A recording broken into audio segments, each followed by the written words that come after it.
I don't know. Jason, I don't know if we're on the air yet. Let me see. I didn't hear the last two numbers. I mean, ¿Qué tal, amigos? Ya estamos de regreso aquí en el canal de la verdad de True Channel, el único canal que le trae noticias verdaderas en su idioma. Y al momento, we had a little bit of a technical difficulties here, Jason, but we are on air now. Welcome. I'm very excited to have some time here with you and talk about your journey. And I mean, talk about a journey. How long have you been walking already?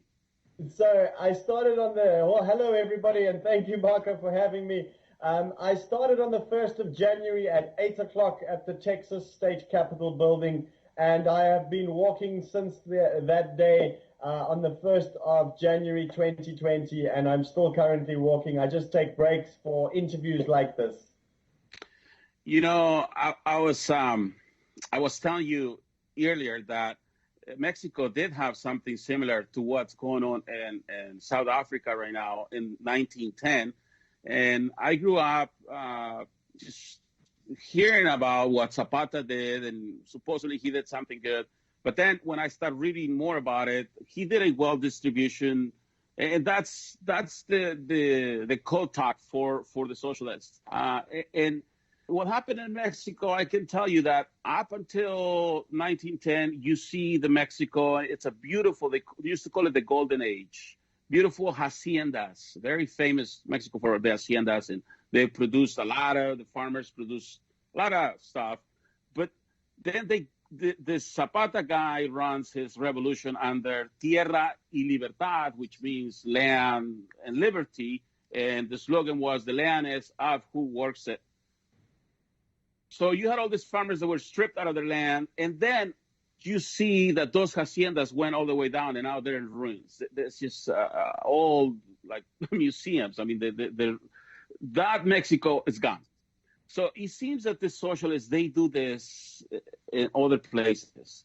Have they done this in other places in Africa? What they're doing in South Africa right now, or are you guys like the only one that's?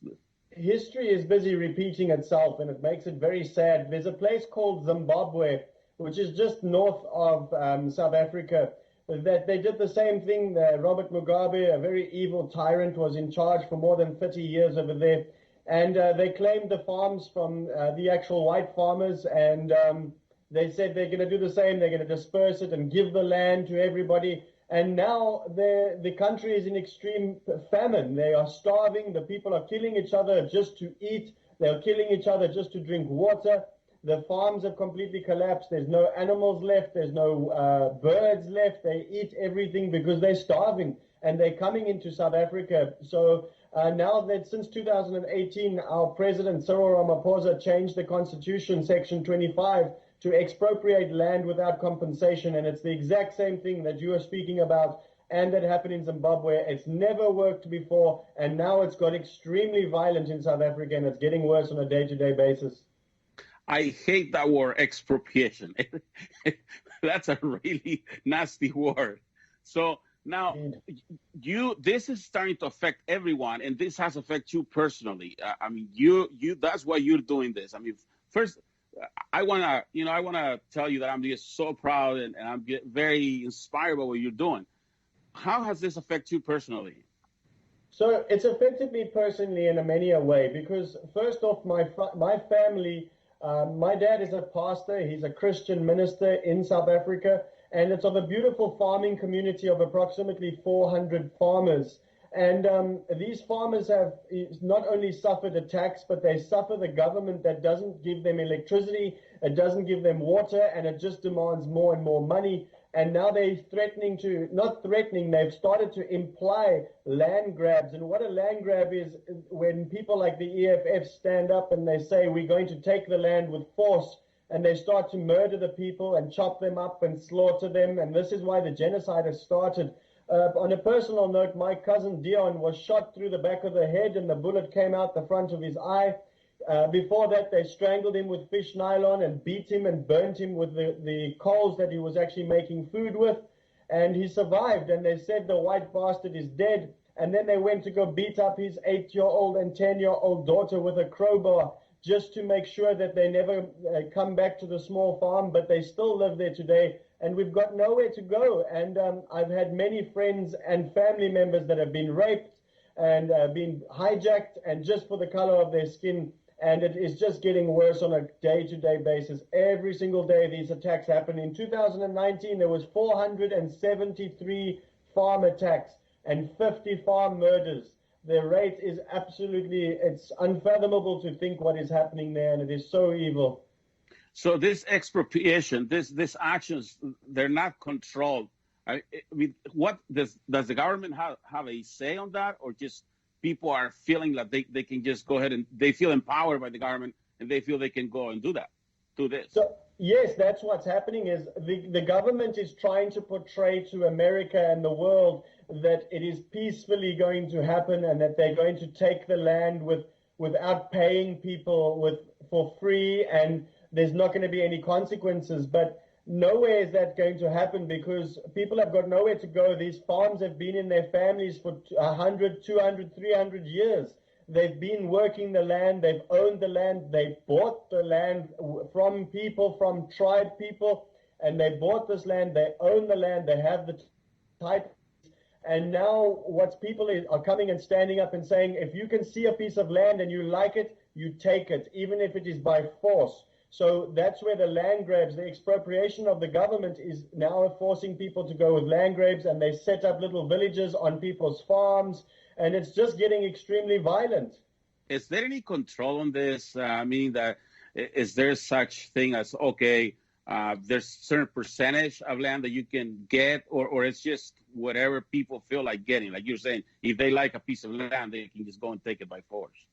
They want everything. They want the entire land, because they don't just want the farmers. They even want to take the houses away in the cities from white people. And, it's not from any black people, only white people. If you have a house in, let's say, Cape Town, and they want to take that, they want to make the rule that they can take it because it belongs to them. This is crazy. This is really crazy, Jason. And it's 2020, right? So you think that Trump? I'm gonna tweet. I'm gonna get a piece of this, and I'm gonna tweet it to him. You think that Trump can bring some attention to this, and somehow we can help what's going on there? We can bring some light to this situation. President Donald Trump has done so well in the past 3 years, keeping America amazing and making it great again. And he's really drained the swamp, and he's continuing to drain the swamp, because a lot of people have informed him about the farm murders and the expropriation without compensation in South Africa. He even made a tweet about it. But then the leftist media, these Marxists, went mad, and they tried to cover it up. So he didn't look into it further. But I do believe that he's a bold enough president, and a good enough president, a great president, and a great Christian and a great human being, that he actually will get involved, and he will sit down and talk with me so that we can resolve the problem in South Africa. Because I've invited people of all color, whether they are black or white or brown. I've asked them to stand up in the name of Christ and say no to the evil that's happening in South Africa, because everybody is suffering under the tyrants. And did you know that $510 million was sent to South Africa from United States taxpayers' money to fuel the genocide that's happening over there? And this money is just going to 0.02% of the people, of the rich people that are living there, like Cyril Ramaphosa and the EFF. They take the money and they keep it for themselves. They're not getting, any of the black people aren't getting any food or any aid or any help. So I do believe he will help, yes. You plan a meeting with the president. Do you know if he knows about your journey, what you're doing? We have started to reach out to the White House. I haven't got an official appointment established yet, but I really do look up to President Donald Trump. I don't do this arrogantly, and I don't do it entitledly. I walk up as a gentleman and as a Christian, and I ask him for his help, because that's what we need. So we have been reaching it out to him, and if he hears this, I really ask him to open his heart and open the doors for me just to come so he can see a normal Christian South African and the type of people we are, so I can speak to him about the madness and the evil that's going on in South Africa. If you had Donald Trump in front of you, what would you tell him about your journey, walking, all you're doing here? You know, what I would tell him is, the first thing I would tell him is, I say, I'm just a medium. I'm just a normal human being. Come and listen to the voices that have suffered these attacks, from the thousands of people that have been raped, the thousands of people that have been murdered, and come and look at how these people are taking the United States dollars and making sure that the white people in South Africa get murdered, and how the communism and socialism is working in South Africa. And ask him, genuinely ask him, sir, I need your help because my people have been broken and they have been dehumanized, and we no longer can take it because we've got nothing else to live for. That is why I'm doing such an extreme long walk, because this is desperate times call for desperate measures. How many miles are you going to walk total, Jason? Total, it's as I can work it out, the exact route I'm going is 1,557. Wow, that's amazing. That's beautiful. That is just something that is very inspiring. We're gonna go to a short break, but when we come back, I want to ask you. You mentioned on your tweet about Antifa, and I have a lot of friends here. I live close to Berkeley, California, so we've been fighting Antifa for a while. Portland, Berkeley, you have a big nest of Antifa thugs that are trying to, just cause problems in this country, and it seems that they're doing it in your country as well. Yes, they're working together with our people in our country because they're trying to hide what socialism and communism will do to America. Awesome. We'll be right back. Quédese con nosotros. Regresamos.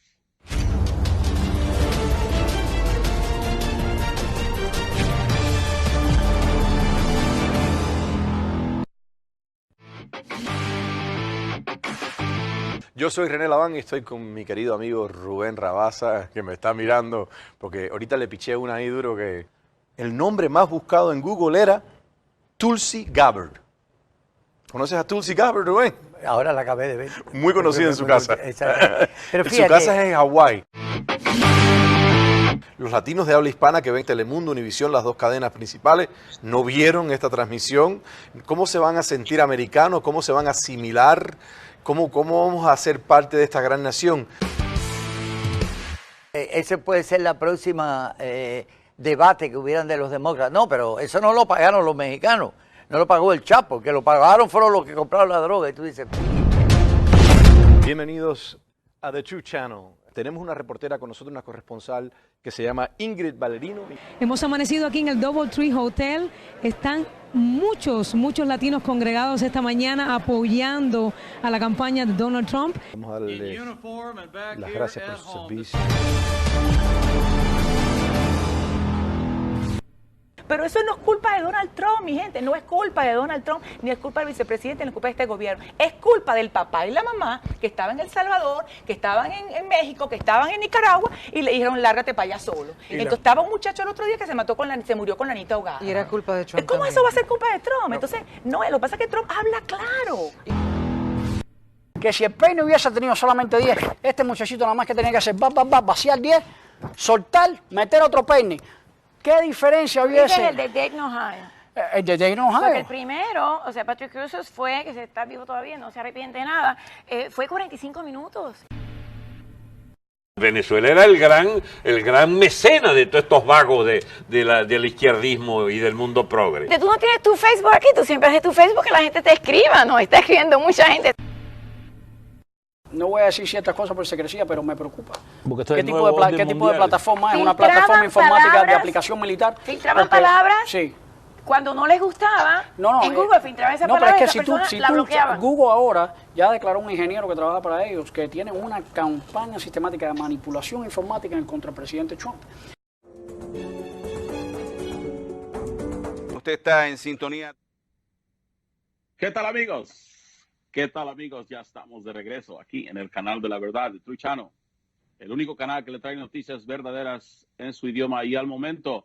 La historia de este joven, la historia de este muchacho es una historia muy inspirante, es una historia que usted debe de conocer. Es una persona que está caminando más de 1,200 millas desde la ciudad de Austin, Texas, hasta la Casa Blanca para conocer, para hablar con el presidente de los Estados Unidos y pedirle, decirle, implorarle que tome nota de lo que está sucediendo en Sudáfrica, el genocidio de la gente de color blanco, de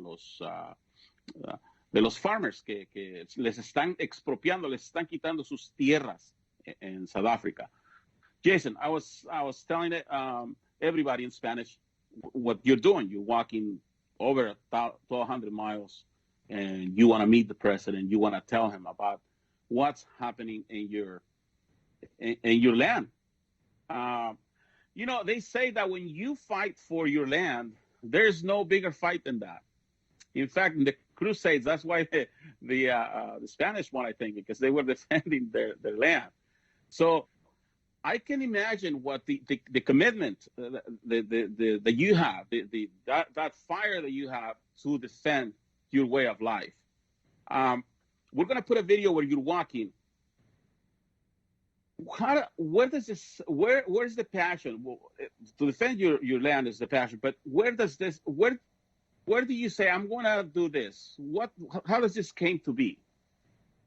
So it came to be when I realized to myself, I was reading my Bible, and I said to myself, you know, I've got nowhere I can call home. I've got nowhere I can go and live safely and know that this is my land.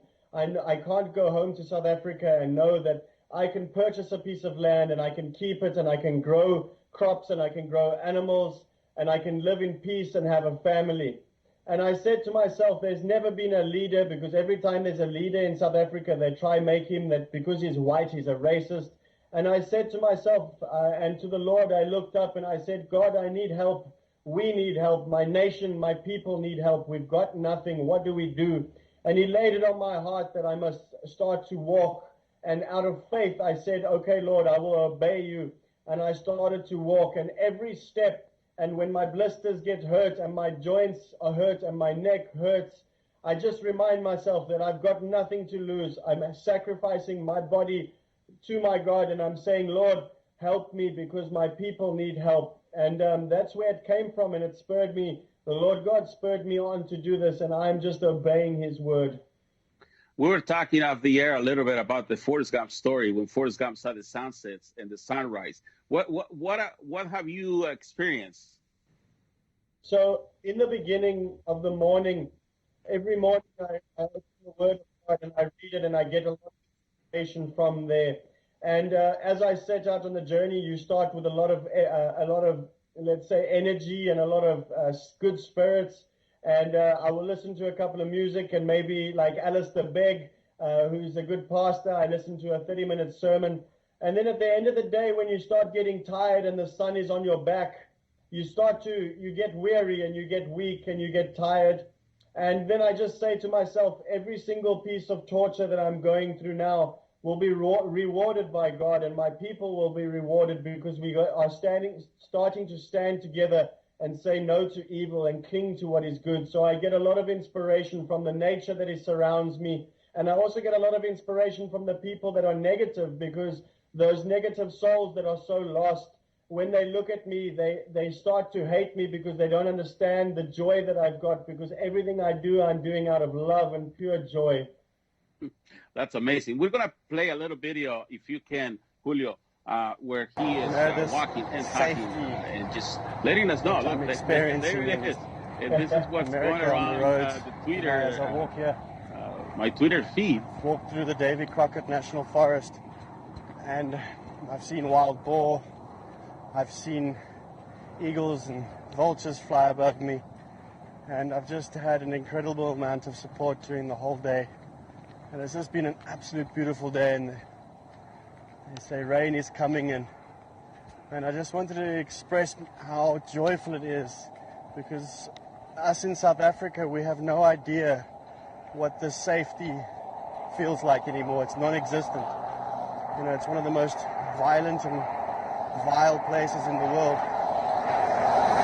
And so that's what I just wanted to share with you, that there is hope and there's such joy in this safety and unity. And I just pray that President Donald Trump, still wins the next election and has another 4 years so we can keep America this safe, because we don't want America to become like South Africa, which is an extremely violent and dangerous country.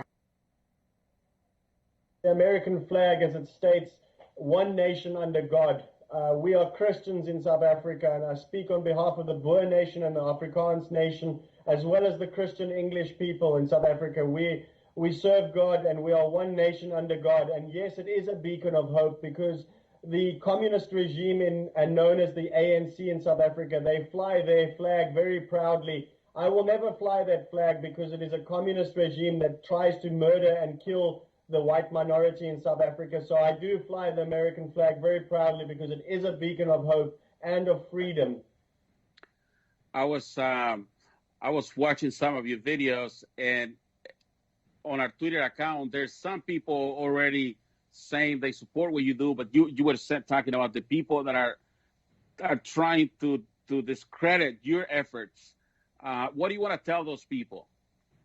I just want to tell them that, first of all, thank you for helping me spread the word, because the negative people are the ones that go and spread it out even more, and they put my face everywhere. And I want to say that you are forgiven in the name of Christ. You are forgiven of your sins. You are lost and you need help. I understand that, and I invite them to get onto their knees and invite the Lord Jesus Christ into their life, because the hate that they have got is not normal. And I just bless them. I bless them in all types of ways. They can spread my face around the world. It's okay. Nothing they can do will ever get between me and the relationship I have with the Lord Jesus Christ.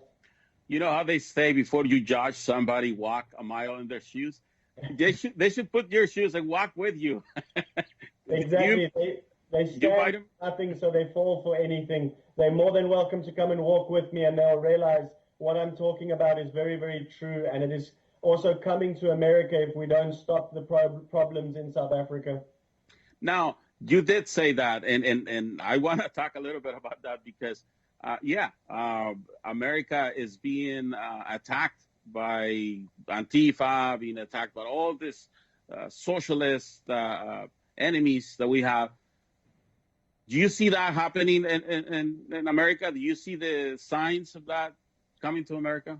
Marco, I'm 33 years old, and the similarities between what happened in South Africa and what is happening in America is extremely, extremely dangerous. And it's very, very familiar to me, because you notice how they start to pull down the statues, and they say these monuments are racist and the forefathers are racist. They're starting to change the art in the universities in America. Many of these things they're making the white person a complete dehumanized and demonizing him and making him a racist for anything he does. Yes, it is coming to America, and that's why we need to keep this great President Donald Trump in office, because it has now become, if you don't vote for President Trump, you're voting for socialism and communism. And the people that are trying to vote socialism and communism in have no idea what it looks like to live in a communist and socialist country. I invite them to go and live in South Africa for 1 year, and they will come running home and they will say, sorry, President Trump, please help us keep America great.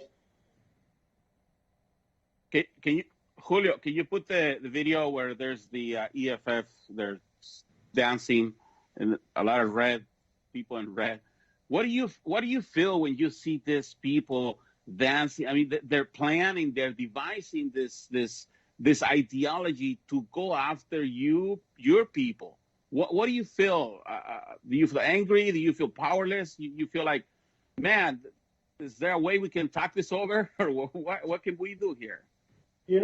I do feel a little bit of righteous anger, but I also feel a lot of sorrow, because these people have no idea what they're chanting, because what they are chanting is pure evil.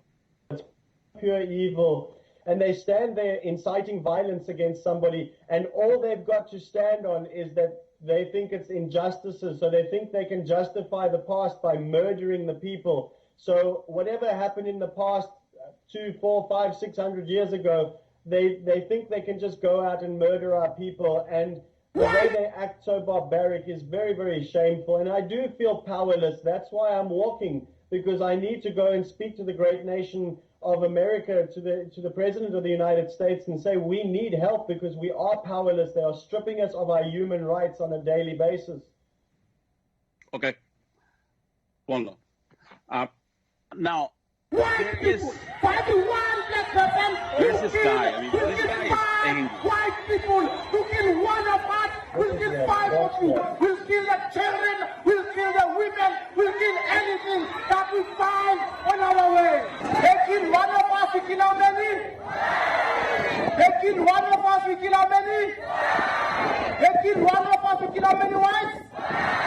We kill the children, we kill the women, we kill their dogs, we kill their cats, we kill anything that comes. He's from a people that are called Black Land First, and they openly state that there is no white people accepted in their administration, none at all. They hate white people, and they have many other videos of singing, "Kill the whites, kill the farmer, kill them," and they're calling out to kill their children, to kill their wives, to kill their mothers, and to rape their children, and to kill their dogs and animals. It's absolutely evil what these people are doing, and the world can no longer keep quiet. Now, the few people that are empowering, I was watching a documentary, and I'm seeing the average African person that looks at this and doesn't have this hate yet. Do you think that the average black person has this hate that this guy is talking about, or they're just inciting that into them?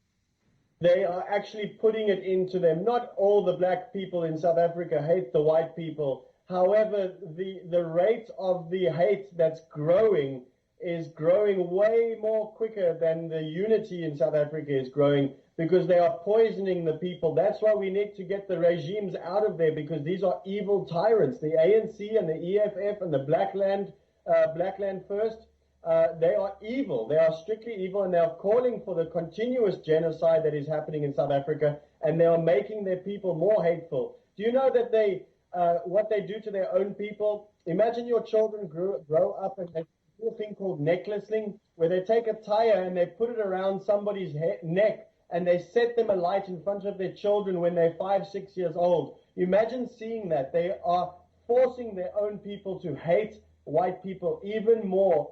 Each day, they're starting to hate them more and more. I have had children walk up to me, black children, and go like this to me on several occasions, and it's just absolutely cruel what they're doing. They're inciting more and more violence every day.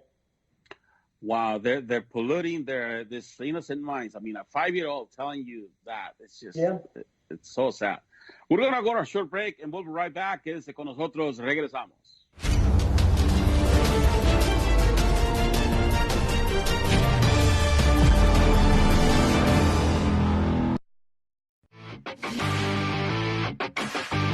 Yo soy René Laván y estoy con mi querido amigo Rubén Rabasa, que me está mirando, porque ahorita le piché una ahí duro que el nombre más buscado en Google era Tulsi Gabbard.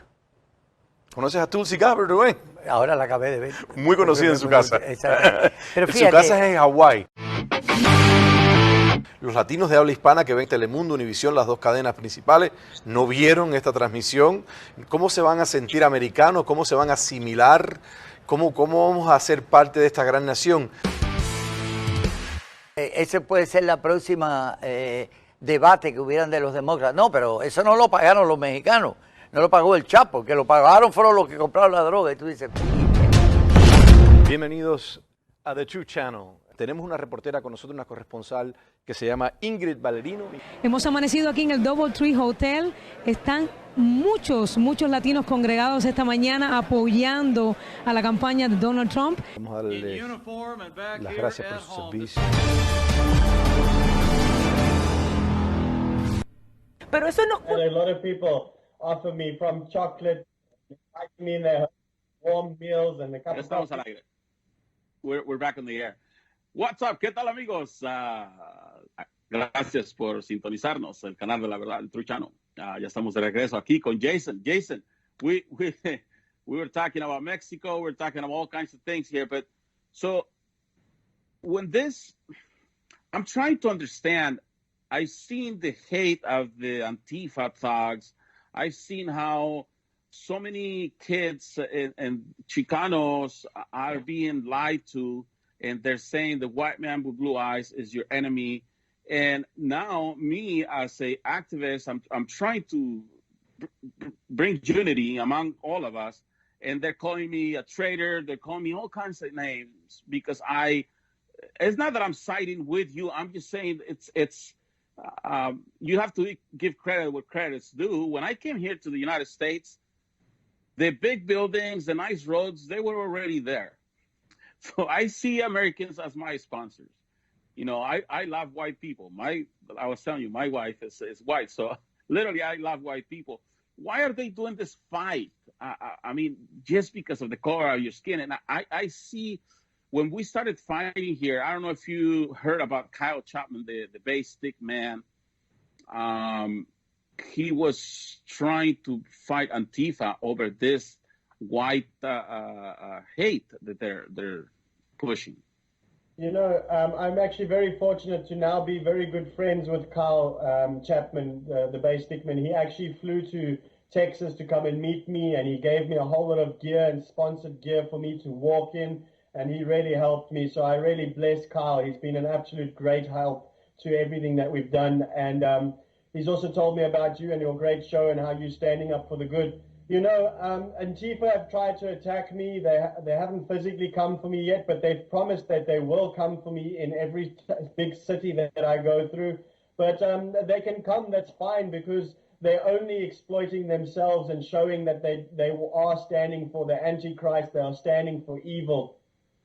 You know that I was there when Kyle Chapman hit that guy. I didn't know him, but we were starting to do these rallies because we knew something was going on. Something wasn't right.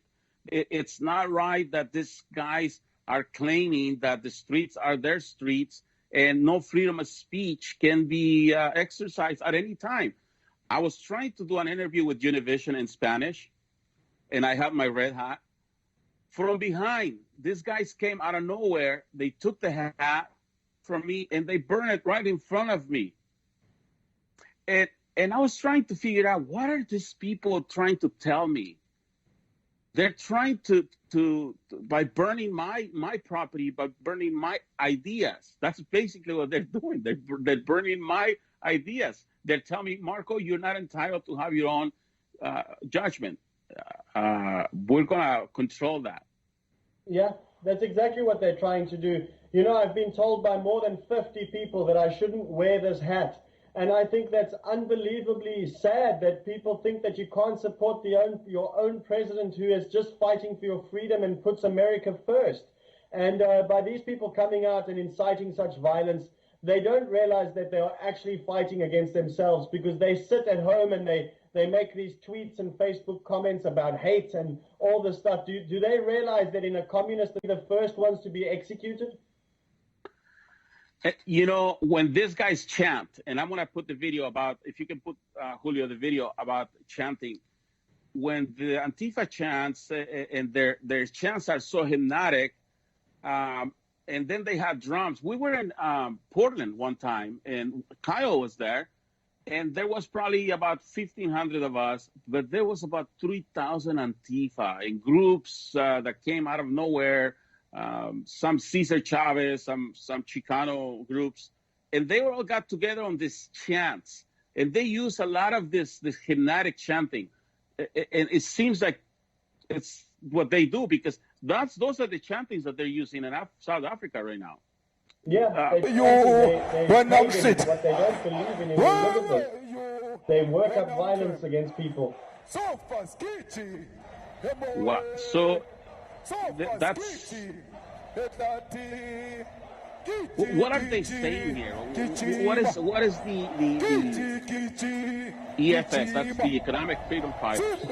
A lot of them, what they sing a lot of the time is kill the boer, which means kill the farmer, which means a boer is a white farmer. So kill the farmer. One bullet, one settler. We are known as settlers because they call us enemies and invaders of the land. So they kill us one bullet, one settler. So they're calling for the killing of white people in South Africa. That's what they do in most. Look at them gesturing with a gun. They say one bullet, and they gesture that the people get shot. It's terrible what they do. And you're talking about a political party here that how much you said how much power do these people have in the government? So that political party is the third biggest party in South Africa with 10% of say in the parliament. It is absolutely incredible. And the ANC, the Cyril Ramaphosa, the president, he doesn't condone it and he doesn't say a single thing about it because they work hand in hand together to incite these violence and this genocide on the white population in South Africa. But they're talking already about killing people. I mean, that's against the law of the country too. It sure should be because the president doesn't say anything about it because he's completely behind it and he loves the fact that the farmers are getting killed and he loves the fact that they sing those songs. He's completely behind the scenes and he is on their side. Now, we all know that farming is a big part of here in America. It's a big part of what's going to happen or what's happening already with all those farms that they're taking. What are they doing with those lands? Are they working them or are they just fighting over them? So what they're doing is the governments are fighting over them and then they claim the lands. And I know this because they claimed a friend's farm of mine where I used to have cattle, and they claimed the farm in 2007 and they took about 3,000 acres. And the land just stands completely empty because they're not allowed to rent it to white people because then they will get killed. And they're giving it to people that don't know how to farm and don't want to farm. They're giving it to people that are not interested in working the land. And what's going to happen is when the farmers are no longer safe like they are and start running away and start being completely killed out during this genocide, Africa is going to starve because the white farmer supplies so much food to Africa. And if Africa starts starving because there's no white farmer in South Africa, where do you think they're all going to immigrate to? There's going to be a massive immigration to the great United States. It is so unfortunate that these people think that it's the land what they're after, but they don't have the skills. They don't have the hundreds of thousands of years of experience working the land, right? And they don't want to learn either because a lot of the farmers that I know personally, they know that maybe in 1 year or 6 months or 2 years, their lands can be taken away from them. And they're trying with so much passion to teach these people to farm, but the people don't want to learn. There are some good black farmers out in South Africa, of course, but there's very, very few of them because they don't want to. They just want violence and they want to incite the violence and they want to kill the people based on the color of their white skin. Is there public officials that support you in South Africa that are watching what you're doing and they're hoping that you're going to awaken something that will help them push back on this regime? So I've had an incredible outreach from America and a few South Africans, but I'm not with any organization. I'm doing this by myself, and I started my own Boer Extinction organization, and I don't stand with anybody, and people are more than welcome to support me, but I haven't had a huge outcry from the big parties in South Africa that want to stop the expropriation of land without compensation. I really do hope they do come and support me. Great. I want to make sure that we post your link, and I want to make sure that we help you get at least a good pair of tennis shoes. Thank you. Yes, they can donate directly on my website. You can also send me a message on the website. It goes directly to me, so I will read it. And as well as if you go click get involved and you can donate straight to me. I am trying to raise more and more money due to the fact that we do eat a lot of food during the day because of the calories burnt, and I do need clothing and I do need hotels and places to stay. You know, have you thought about doing maybe like a small rallies in some certain points throughout this trajectory? I think that would work out really good if you say, I'm going to be in this place. Well, I'm definitely going to think about it now. I'm taking it day for day and letting the Lord God lead me. But I mean, I take everybody's advice and I just, with discernment, and I probably will do stuff like that but I don't want any violence. I want peace and harmony. I want help from the U.S. government as well. Gotcha. We're going to go to a short break and we'll be right back. Quédense con nosotros. Regresamos. Esta es una historia que usted debe de saber.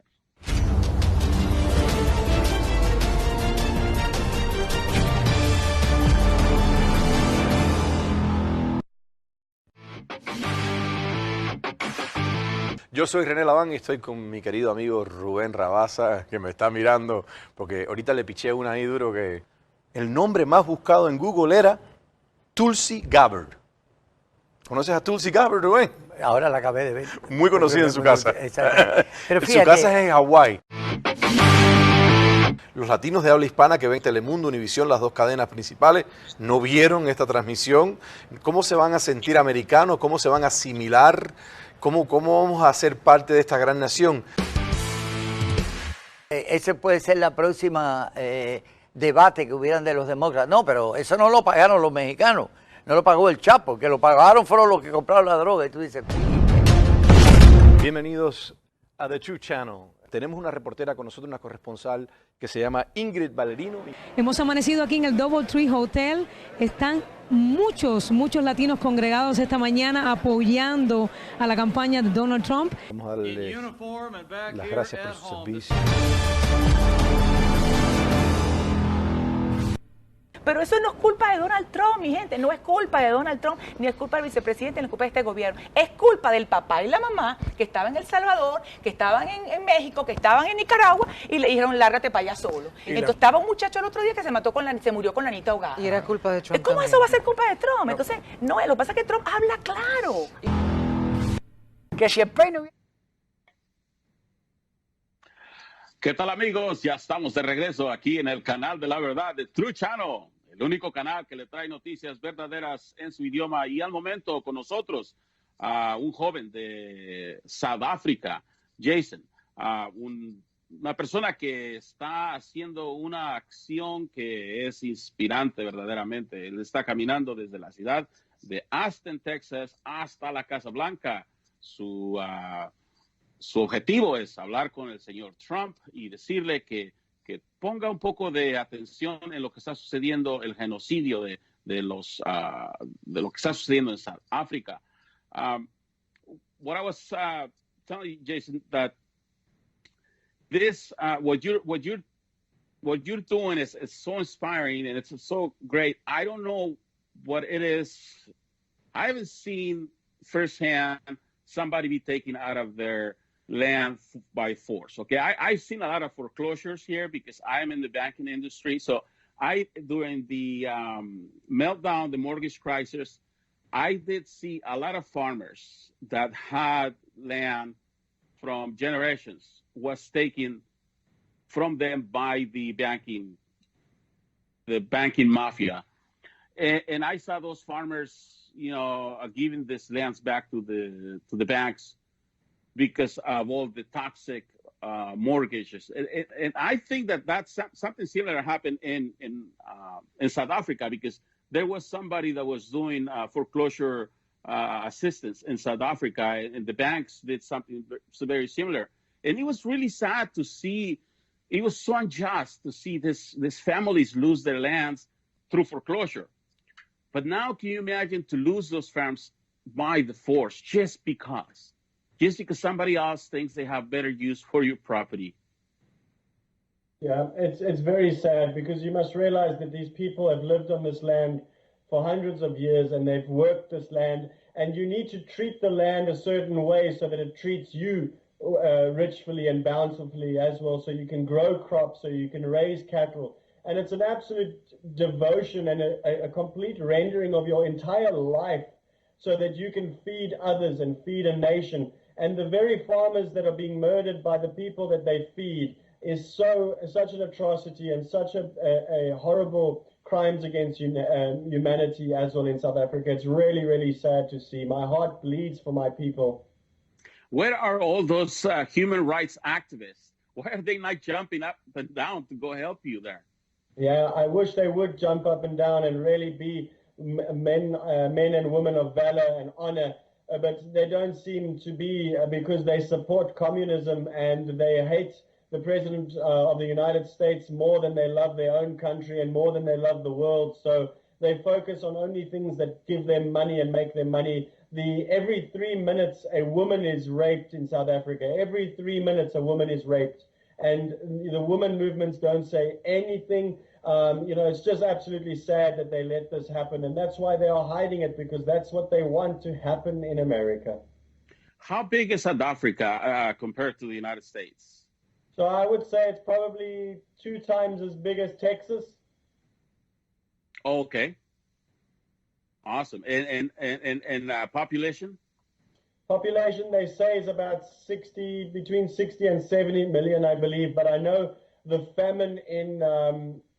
famine-stricken people of Zimbabwe are coming over the border by the thousands. So I don't really know. And I don't think they know either, because the police are so corrupt. They don't even have electricity. The police also do a lot of the raping and the killing as well of people. So now, your politicians, do they not see that what happened in Zimbabwe, that it's going to happen in South Africa? Don't they just see that?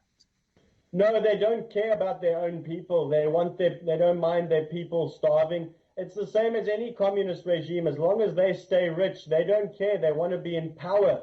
That's what they want, very much like some of the Democrats in this country. They don't care who they damage and who they hurt, as long as they get into power. Yeah, just the very few at the top. And that's what I see here with the Hispanic community. You have a few people that have positioned themselves in key positions in the government or the school system, and they don't care about the rest. And they say that they speak for us, but they don't speak for us. I mean, really, like going back to the white man with blue eyes, that Chicano movement, in fact, you know who George Lopez is? Yeah, I do. I saw that. I'm sure he doesn't speak on behalf of all the Latinos in America. Yeah, well, George Lopez is one of the first guys that I started fighting 3 years ago. I did a couple of videos against him, and he looked me up, and he threatened to kill me because he does that. That's what he does. He is but he doesn't. He is just playing. You know, he's just, and he said that about the president. So the Chicanos listen to George Lopez, and the Chicanos are being hurt because now they hate the president, but really the president is good for them, and they just don't understand that, and it's just so unfortunate. It's very good for them. Look at the economy; the people are thriving, and now you get people like George Lopez and Alexander Cortez, or however you say her name. They sit there and they make as if the white person is this biggest enemy and that President Trump is the enemy of the people, and he's not. He's trying to help America, and he's trying to make America great and keep it great. Jason, we're running out of time a little bit here, but I want to make sure that we do the best we can to help your journey here. How can we find you? What's the best way we can help you? I was telling you that if you do decide to do small rallies, we have Latinos for Trump has people throughout Texas and throughout all the states that we can say, hey, if you have time, just nothing too formal, just maybe like a lunch or a breakfast or dinner with Jason, something like that. I think that would be amazing. That would be amazing. I would love that. The best way to do that is if people want to reach out to me is via my website. They can message me. But I definitely would like to, so that people can see that I am standing for all colors of race and races around the world. I am standing up against communism and socialism and just standing up for the name of God. So I would really welcome the Latinos for Trump to support me. Awesome. We're going to play the last video and just to close it up here. But Julio, if you can put that last video about this. again, I'm trying to see all this movement of these people, how they are empowering them. It's a whole movement. Look, they're really celebrating themselves there. Yeah, they're gesturing violence and telling people to go and kill the white people. It's horrific what's happening. Where are the human rights activists? Where are they? Exactly. You have all this human rights activists about kids being separated at the border. You have so much of that. Why are they not going? They're not going to South Africa. I mean, families are being separated there too, right? Yeah, of course. And they always say that they stand up for the minorities. We are only 8% or 7% of the entire population in South Africa. We are a complete minority, and we've been physically harassed and targeted, and we are going through a genocide. Do you see yourself? I know you're doing this just because this is what God has told you to do, but do you see yourself maybe running for office or making something in your country someday? If I could do anything to help my fellow people just live in harmony and live without 10-foot fences around their houses, I would happily stand if they had to look up to me. But as for now, I don't know. I don't see myself as a leader, but if people want to follow me, I will happily support them, and I will stand and give them a voice, because we will no longer be silenced anymore. We have been silenced and dehumanized, and this is done. I'm finished with it. It is now 2020. Everybody should have a voice, including the white minority in South Africa. You know, Jason, you might not see yourself as a leader, but what you are doing is the work of a leader. I see that, and I hope that more people in South Africa see what you're doing and see that it can be done. I mean, you can bring awareness to something as critical as it is this actions of these people. I want to pray so that these people that are seeing this, that they see the light, they see the truth, because they're not gonna go anywhere with these actions. Thank you, Marco. I would proudly lead my people. If they would elect me and follow me, I would, of course, do that. Well, if you do run for something, let us know. I will help you campaign. Thank you, sir. I appreciate that, Marco, and thank you for your time. You guys are amazing, and God bless you in abundance. Por su atención, muchas gracias. Quédese con nosotros. Seguimos con nuestra programación más adelante. Le damos un fuerte aplauso a Jason y le deseamos mucha suerte en su caminar a la Casa Blanca. Quédese con nosotros.